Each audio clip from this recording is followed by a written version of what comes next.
Praise the lord. ఆత్మీయ జీవితాన్ని బలపరచుట కొరకు ఒక చిన్న మాట. మనం బైబిల్లో చూసినట్లయితే మత్తయి సువార్త 27వ అధ్యాయం 46వ వచనంలో యేసుక్రీస్తు సిలువలో పలికిన 4వ మాట గురించి వ్రాయబడి ఉంది. ఏమని?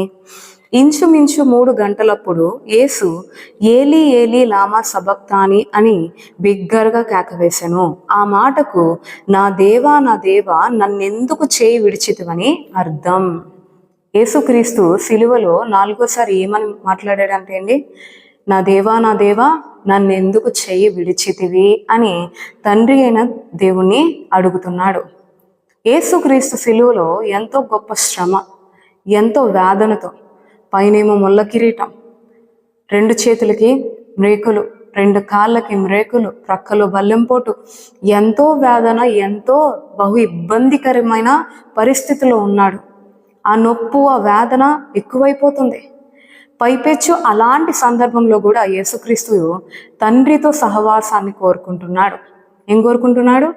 తండ్రితో సహవాసాన్ని విడిచిపెట్టకూడదు అనుకుంటున్నాడు. అందుకే నా దేవా నన్నేల చేయి విడిచితివి అంటున్నాడు.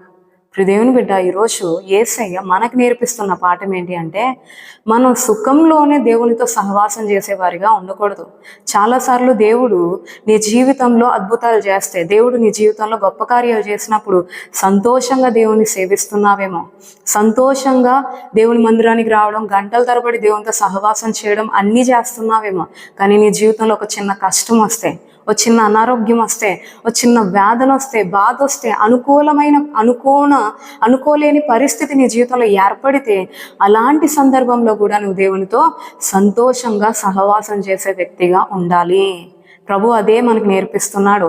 సంతోషంలో మాత్రమే దేవునితో సహవాసం కాదు, దుఃఖంలో, వేదనలో కూడా దేవునితో సహవాసం చేసేవారిగా ఉండాలి. అన్ని వేళల దేవునితో సహవాసం కలిగి ఉండాలి.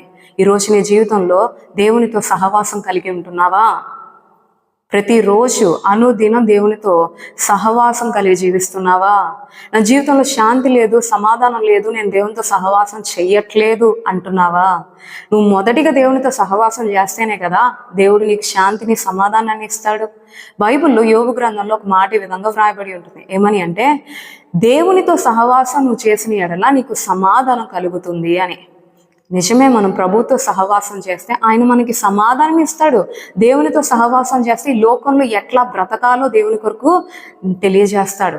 దేవునితో సహవాసం చేస్తేనే దేవుని స్వభావం కలిగి ఉంటాం, తద్వారా దేవుని రాజ్యానికి చేరగలుగుతాం. కాబట్టి దేవునితో సహవాసాన్ని ఎంత మాత్రము నిర్లక్ష్యం చెయ్యకు.